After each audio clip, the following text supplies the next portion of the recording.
Hello, 'tis I, and I'm gonna be ranting about Kittydog. Don't worry, I'm not gonna be ranting about how Kittydog is such a horrible, awful person, and I hate her.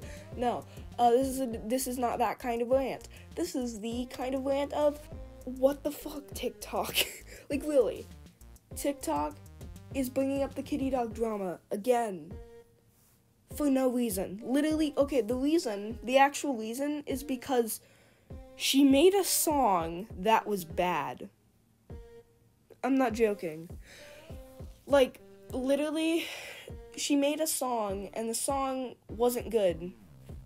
So people are getting mad at her and bringing up years old drama. Like 2, 3, maybe even 4 years, depending on how much you want to stretch it. Like, people are finding every single reason to cancel this poor person. But, like, the thing is, we've already had this conversation before. This shit was solved in, like, late 2019, early 2020, I'm pretty sure. This shit has been solved. This shit has been, like, it's been talked about. And I thought we all agreed that Kittydog wasn't in the wrong, but I guess not. So, fuck it. Let's go over all this. Yeah. Now, this is the most popular point people use when trying to demonize, Kittydog, and I decided to put both of the claims in one thing because they're both, like, related to Zoophilia. Let's go through both of them. First, she's not a zoophile. She was a zoophile, but she is not anymore. At least she thought she was a zoophile for a while. Let me explain. Basically, she was groomed by adults. When she was a kid, she was groomed into thinking she was a zoophile and groomed into thinking that zoophilia was okay. And now she does not support zoophilia. She is in therapy and no longer associates with the people who groomed her. What's the problem? Like, what are you expecting her to do? Like, she's already recovered from that. She's already healed from that. What are you expecting her to do? Like, really? Like, beg on her knees for forgiveness? She's not a zoophile anymore. That's literally the best outcome that you could get from a young zoophile. Like, them, changing. Isn't that what you want from young zoophiles? And with the Sappho situation being really popular on TikTok, this makes it even funnier because it feels like these are the same people who are like, oh, don't attack the victims of Sappho just because they say they're a zoophile, because they were groomed. Okay? Keep that same energy then. Now about the second claim. No, she didn't. That was literally a misunderstanding. It was a misunderstanding. She made a video, right? She made a vent video about how she, felt really bad about her dog who died, and that she, it was very vague, obviously, because it was a vent, but it talked about how she hurt the dog, basically, and people having the thought, oh, well, she's a zoophile, thought, oh my god, she R-worded the dog, when that in no way was claimed, and literally there was no proof for that. But really, what she actually meant was that she whipped her dog when she was little, because her parents whipped her, so she thought it was okay. Like, how are you going to blame a kid? Because that's another thing. She abused her dog. Yeah, when she was a little kid. Like, she was a very little kid, and and her parents abused her the same way that she abused the dog. It's obvious. Like, do you not see the pattern? Do you not see how obvious it is that she literally just learned it from her parents and didn't know that it harmed the fucking dog? She thought it was okay. And now she knows it isn't and feels heavy remorse, seeing as why she's making a vent about it. Why are you guys pulling shit out of your ass? Oh, she abused a dog. Yeah, when she was a kid, a little kid. She didn't know it was wrong. She didn't know it was abuse because she was going through the same thing. Now, this next point is definitely less serious than the Zoophilia point, but it is the second most used point that I see on why Kittydog is horrible and bad. So, first of all, what is a proshipper for people who don't know? A proshipper is basically somebody who ships anything regardless of whether it's incestual, pedophilic. She also made a character called Proship Floppa, which is basically a character based on the proship flag. That character has recently been deleted from Toy House, and she does not use that character anymore. So that's like pretty obvious that she may possibly not, support pro-shipping anymore. Then there's this, which is literally her saying, I'm not a pro-shipper. And explaining that she was a pro-shipper, but not anymore. This also proves how fucking toxic anti-shippers are. The fact that they were so fucking toxic that it pushed Kittydog towards the pro-shipping community. You hear that, anti-shippers? You hear that, anti-pro-shippers? That's what an anti-shipper is, by the way. Yeah. You guys are shitbags. Stop it. Stop telling people to kill themselves because they hang out with pro-shippers, they are a pro-shipper. Just stop. Really, all you need to do is tell them to stop and then leave them alone.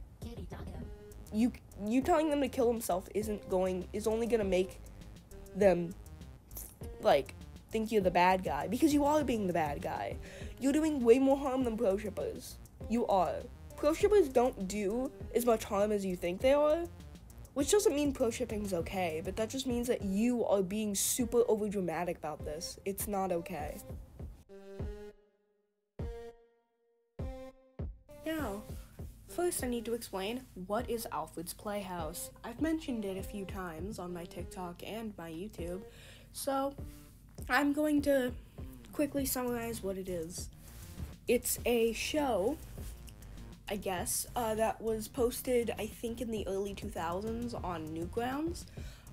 It's on YouTube now, but it is incredibly disgusting and disturbing.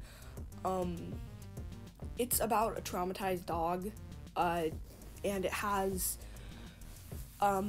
Nazi stuff in it, and it has, explicit R-word scenes, and it's not a good show, and also the creator is a neo-Nazi, so that makes it 10 times worse. So, Kittydog made a fan animation for this show in 2019. Now, here's the thing. She did not know that the creator was a neo-Nazi, and she made a pinned comment about how she didn't know. And I don't think she watches Alfred's Playhouse anymore or likes it. But what people aren't getting here, when people are trying to demonize her for making a 2019 animation of the show, is that not everybody watches every single episode of a show before, making stuff about it. There's a good chance that she only watched the first episode, which the first episode I don't think had anything very problematic in it. Correct me if I'm wrong. I've watched it, but I'm not gonna go check. So my best guess for what happened is that Kittydog watched the first episode, thought it was cool, and then made an animation about it. Why are we assuming malicious intentions on people? Oh wait, that's because of cancel culture. So, this is pretty easy to debunk. So people were calling out Kittydog for dating a minor when she was 18, right? Only the fact that that minor was 17. That it was a 17-year-old dating an 18-year-old.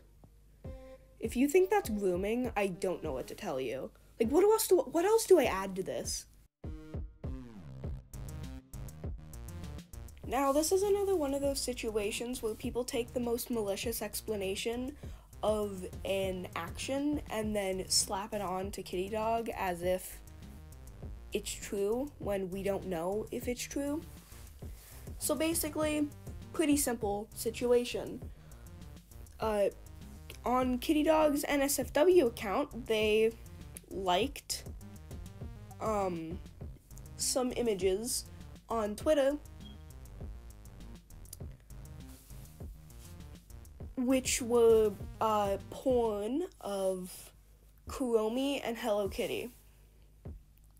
And people are saying, oh my god, she liked the CP tweet, which yes, both characters are minors. So people are saying, oh my god, she's into CP, blah blah blah. When there's a very logical explanation for why she could have liked that tweet non-maliciously.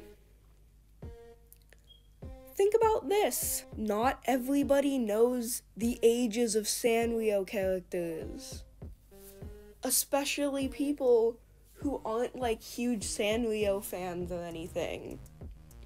Like, I would not expect somebody to know fucking Hello Kitty's age. I'm sure Kittydog assumed that they either, one, were adults, or two, didn't have a canon age. Or they just didn't think about it. They didn't think, oh, what if these are minors? Because nobody really thinks that. When people are looking at NSFW content, they're under the assumption that all the characters are adults unless they have malicious intentions, but I doubt Kittydog has malicious intentions. And sure, while we don't know if she actually liked that tweet, knowing that they were minors, we shouldn't assume the worst and then pin it onto her as if that's what's actually going on when we don't know. We need to take the most logical explanation until proven otherwise. The next accusation is people saying that Kittydog flashed or did sexual acts on a live with minors, I guess. First of all, you can't really control who's in your live. Kittydog can't control who's in her audience. Also, Kittydog was also a minor, so it's not like Kittydog was an adult. And people are saying, oh, well, it's CP. They made CP of themselves. Which, yes, they did. But you want to know who's the victim of that CP? Kittydog. Kittydog would be the victim in this situation. It's the same gray area as a minor sending a nude to another minor consensually. Yes, it is technically against the law, but you're not going to get arrested for it.